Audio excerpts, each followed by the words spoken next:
কেমন লাগে রে আনিসুল হক? তুই যে বলছিলি, আপনি যে বলছিলেন, তুমি যে বলছিলা, এই আন্দোলনের নামে হইচই করে কোনো লাভ হবে না। একটা জিনিস দেখে অবাক হলাম, তাকে মানুষ দরবেশ বলতো, সেই দরবেশের রূপটাও কালকে মানুষ দেখলো।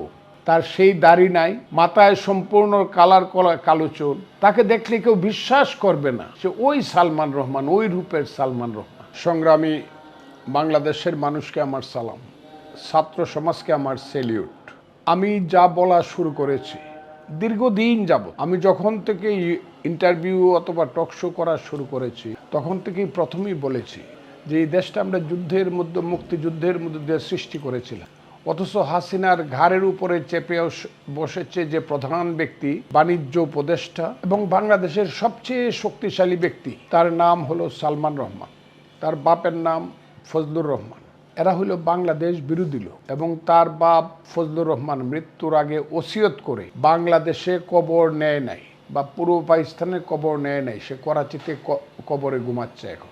এইসব স্বাধীনতা বিরোধী পরিবারের লোকজন শেখ হাসিনার কাঁধের উপরে বসে তার নামে অথবা তার সহায়তায় সাহায্যে দেশটাকে লুণ্ঠন করেছে গত 15 বছর।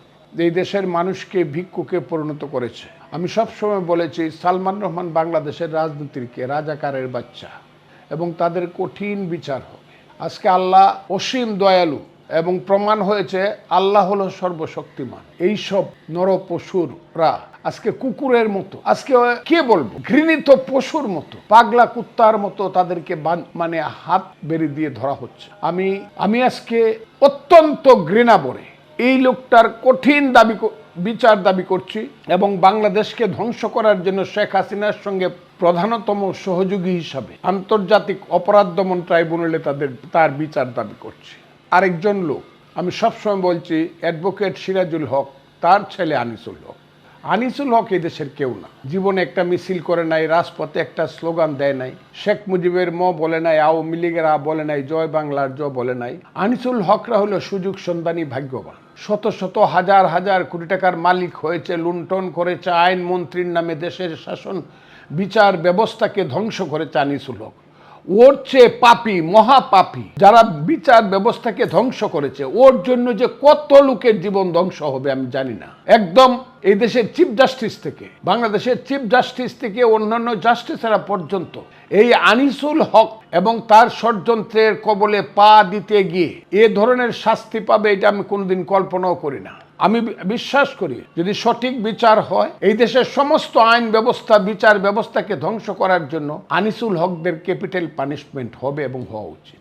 আমি এটা চাই। এবং অন্যান্য যারা, আমি আপনাদেরকে বলেছি, আমার মতো এই দেশে কেউ বলেছে বলে আমি জানি না, যদি কেউ বলে থাকে আমি জানি না, আমার জানার মধ্যে না। আমি সবসময় বলছি এরা চলে যাবে, এমনভাবে চলে যাবে। আমি তাদেরকে বলেছিলাম ওই 20শে শ্রাবণ, এখনো শ্রাবণ মাস যায় নাই, আমি বলেছিলাম হে উবায়দুল কাদের, এনাফ ইজ এনাফ, হে উবায়দুল কাদের এখন থামো, আর আগায়েন না, শেখ হাসিনাকে আর আগায়েন না। ভাদ্র মাসে আমাদের দেশের একটা জীবের খুব পাওয়ার হয়, আমি বলেছিলাম এটার নাম হলো কুত্তা। এই কুত্তা যখন মানুষকে কামড় দিতে চায়, পাগলামি করে ভাদ্র মাসে, তখন মানুষ কিন্তু ওদেরকে এই কুত্তা পিটায় মাইরা নদীতে ফেলায় দেয়। তোমাদেরকে কিন্তু এইভাবে মানুষ কুত্তা পেটা করবে। আজকে আমার সবচেয়ে দুর্ভাগ্য, আমাকে দেখতে হচ্ছে সে যেই হোক একজন রাজনৈতিক দলের কর্মী, তাকে পালিয়ে থাকতে কোথায় হচ্ছে। আমি যে বলতাম কোথায় আছে উবায়দুল কাদের কেউ জানতে পারবে না, আমি যে বলতাম কোথায় আছে মন্ত্রীরা, নেতারা কেউ জানতে পারবে না, যদি বেঁচে থাকে তারা বাংলাদেশে থাকতে পারবে না।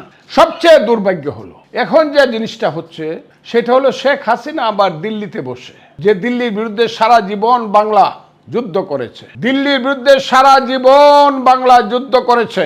আমি নাম বলতে পারি, এক শামসুদ্দিন ইলিয়াস শাহ, আলাউদ্দিন হুসেন শাহ সুলতানি আমল, মসনদি আলা ইশাকা, বাংলার 12 ভূঁইয়ার চাঁদ রায়, কেদার রায়, যশোরের কৃষ্ণচন্দ্র, দিনাজপুরের গণেশ রায়, নাসিরাবাদের উসমান খাঁ, সব মিলে দিল্লির বিরুদ্ধে যুদ্ধ করেছে। সেই দিল্লিতে বসে হাসিনা যে চক্রান্ত করছে, সেই চক্রান্ত সফল হওয়ার কোনো প্রশ্নই আসে না। বরং এই চক্রান্ত করে দিল্লিকে যারা দিল্লির আধিপত্যের মধ্যে যারা বাংলাদেশকে নিতে চায়, বাংলাদেশের মানুষকে নিতে চায়, চিরদিনের জন্য তারা ডুবে যাবে, চিরদিনের জন্য। আমার সবচেয়ে দুঃখ লাগে শেখ হাসিনা এক সাগর রক্তের বিনিময়ে তার সিংহাসন ডুবে গেছে, নাক ডুবতে ডুবতে সেনাবাহিনীর সহায়তায় কোনোভাবে প্রাণটা ফিরে পেয়েছে, কিন্তু শেখ হাসিনা এখন আবার রক্তের মহাসাগর সৃষ্টি করার চক্রান্ত করছে দিল্লিতে বসে। উনি কি বৈজয়ন্তীমালা ট্যাঙ্কের উপরে বসে ঢাকা শহর দখল করবেন? অসম্ভব। ইন্ডিয়ার বৈজয়ন্তীমালা ট্যাঙ্কের উপরে ঢাকা শহরে উনি আসতে পারবেন না। শুধু এই দেশের হাজার হাজার গরিব মানুষের সন্তানের প্রাণ উনি কেড়ে নেবেন। ওইসব কথা বলে ওই যে নির্দেশ দিয়ে তোমরা এটা করো ওইটা করো, আর ওই যে যারা বঞ্চিত ছিল তারা আবার লাফায়া পড়বে। ওই গরিব মানুষের, সাধারণ মানুষের, বাঙালি এবং বাংলাদেশের সন্তানগুলো আবার নিহত হবে, মৃত্যুবরণ করবে, রক্তের সাগর সৃষ্টি করবে। হাসিনারা এই ষড়যন্ত্র করছে এবং বাংলাদেশটাকে ভারতের একটা করদ রাজ্য হিসাবে প্রতিষ্ঠিত করার জন্য শেখ হাসিনা দিল্লিতে বসে যে চক্রান্ত করছে, তাকে আমি হুঁশিয়ার করে দিচ্ছি, এর পরিণাম কিন্তু ভালো হবে না। আপনি কিন্তু ইতিহাসে সবচেয়ে ঘৃণিত জীব হিসাবে বাঁচবেন, বা ইতিহাসের সবচেয়ে ঘৃণিত মানুষ হিসাবে আপনি পরিগণিত হবেন। এইসব চিন্তা বাদ দেন, এইসব চিন্তা বাদ দেন। শেখ হাসিনা গেছেন, চলে যান। বাংলাদেশকে বাঁচতে দেন, আমাদেরকে বাঁচতে দেন, বাংলাদেশের ভবিষ্যৎ প্রজন্মকে বাঁচতে দেন সুন্দর করে। মুক্তিযুদ্ধের পক্ষে এই দেশে আবার নতুন করে শক্তি গড়ে উঠুক। এমনকি আমি এইটাও করব যে রাজনৈতিক কর্মীরা যেখানে যে দলেই কাজ করুক তারা আবার সুন্দর করে চলুক। আপনি দিল্লি থেকে বসে আপনার একটা প্রতিবন্ধী ছেলে, তার নাম জয়, প্রতিবন্ধী, মানসিক প্রতিবন্ধী একটা ছেলের বুদ্ধিতে অথবা অপবুদ্ধিতে আপনি বাংলাদেশকে ডুবায়েন না। অনেক ডুবাইছেন, একদম নিঃশেষ করার চক্রান্ত করেন না, তাহলে আপনি নিঃশেষ হয়ে গেছেন এবং আরো যাবেন। এবং আমি বিশ্বাস করি সালমান রহমান আমার এখন জিজ্ঞাসা করতে গিয়েছে, এই কেমন আছে? এই সিরাজুল হকের ছেলে আনিসুল হক, এই সিরাজুল হকের ছেলে আনিসুল হক মেম্বার ইলেকশনে পাস করতে পারবেন। আমি কতবার বলছি, এখন কেমন লাগে রে? যতবার আমার নেত্রী বেগম খালেদা জিয়ার ফাইলটা তার সামনে গেছে, যে বিকৃত রুচিকর কথা বলেছে দেশনেত্রী বেগম খালেদা জিয়াকে নিয়ে, এটা মনে হইলে পরে এখন মনে হয় ওরে গিয়ে জিজ্ঞাসা করি, অথবা মানুষ গিয়ে ওরে জুতা পেটা করুক, জুতা কন্ট্যাক্ট করে রাস্তায় ফেলে রাখুক। আমার বিশ্বাস সঠিক বিচার হবে। আমি এটা চাই না, কিন্তু এটা আমার মন বলে এই দেশে এদের বেঁচে থাকার কোনো অধিকার নাই, যে সর্বনাশ তারা করেছে। এইগুলো আমার রিপিটেশনের কথা হবে। আমি এমন বলছি হাসিনা সরকারের এমন পতন হবে, এলে আপনি আমার টকশোগুলো, আমার ইন্টারভিউগুলো দেখেন না কেন? আপনার কাছেও আছে। এমন পতন হবে, পৃথিবীতে এই ধরনের পতন কোনো সরকারের হয় না। এমন পতন হবে সেটা আপনারা দেখেন। আমি কথাটা বলছি কারণ এই ধরনের জঘন্যতম সরকার আধুনিক পৃথিবীতে নাই। এত মিথ্যা কথা বলা, অত চোর চামার, এত চোর চোরটা, এত ভোট ডাকাত, এত লুটেরা, এত হাইজাকার, এত খুনি কোনো দেশে কোনো কালেই কোনো কারণে কোনো সরকার ছিল না, বর্তমানেও নাই। কাজে এদের পরিণতি ভয়াবহ, এদের সঠিক বিচার হওয়া উচিত।